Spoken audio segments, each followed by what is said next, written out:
Nigerians have identified cooperatives as a vital tool for tackling poverty, hunger, and deprivation across the country. In this report from our Benue State, our correspondent samples the opinions of residents who are calling on the government to promote fairness in the provision of affordable financing to cooperatives as a way of addressing the nation's pressing socio-economic challenges. The report. Cooperatives in Nigeria are increasingly being recognized as powerful platforms for addressing societal issues, particularly poverty, unemployment, and limited access to financial services.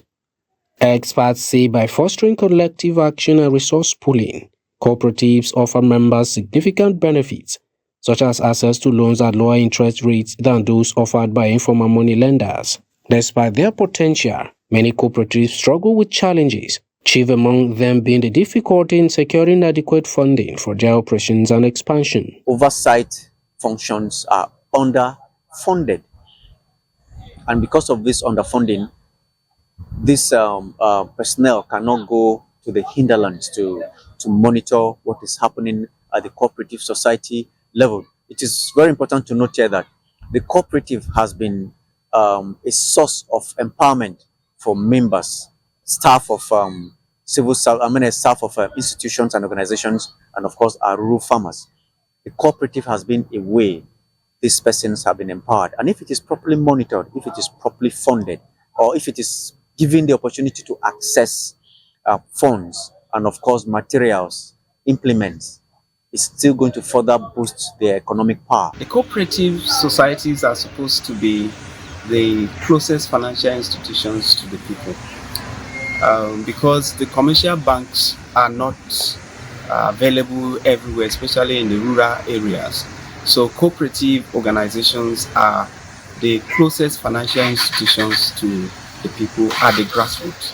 So it's also a method of trying to achieve financial inclusion, because if you allow them from the villages to come to the town, some of them may not be able to come, and the process of accessing these funds at the commercial bank level might be too cumbersome for them. The requirements they may not also have.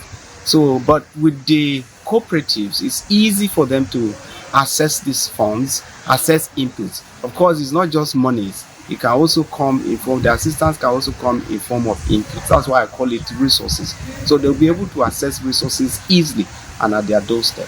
While acknowledging the role of government in supporting cooperative societies, stakeholders also highlight key bottlenecks such as underfunding, lack of monitoring, and inadequate training, factors that continue to hinder the effectiveness of cooperatives nationwide. Access to affordable finance is one of the challenges cooperatives face in Nigeria. Of course, government institutions like Bank of Industry and the central bank claims that they are helping the cooperatives, but it's only a fraction of this fund that comes. For instance, in our rural areas, the cooperatives there have been cut off completely from the activities, all the knowledge, all the innovations that cooperatives should begin to enjoy.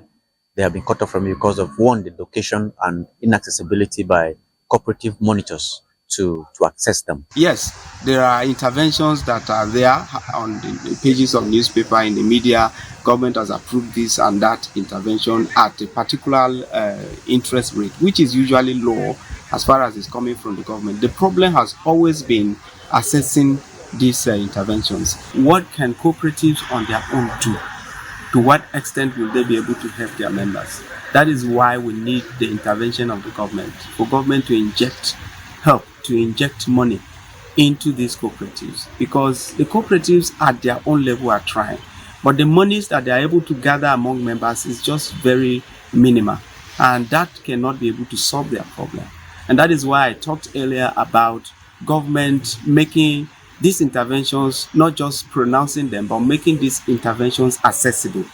Because if more cooperatives are able to access interventions from the government, it means that more people will have access to these monies, more people will have access to these resources. Given the importance of cooperatives to the economic empowerment of citizens, there are growing calls for the government to increase financial support through grants, subsidized loan and loan guarantees. Additionally, offering technical assistance and organizing regular capacity building training for cooperative members could significantly enhance their efficiency and impact